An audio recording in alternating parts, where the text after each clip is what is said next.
You ask Tiger to solve. This deals with linear equations with one unknown. The final result is x equals 3,000,000 over 29. Let's solve it step by step.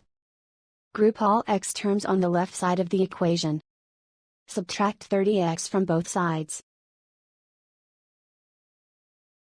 Simplify the arithmetic. Group like terms. Simplify the arithmetic. Isolate the x.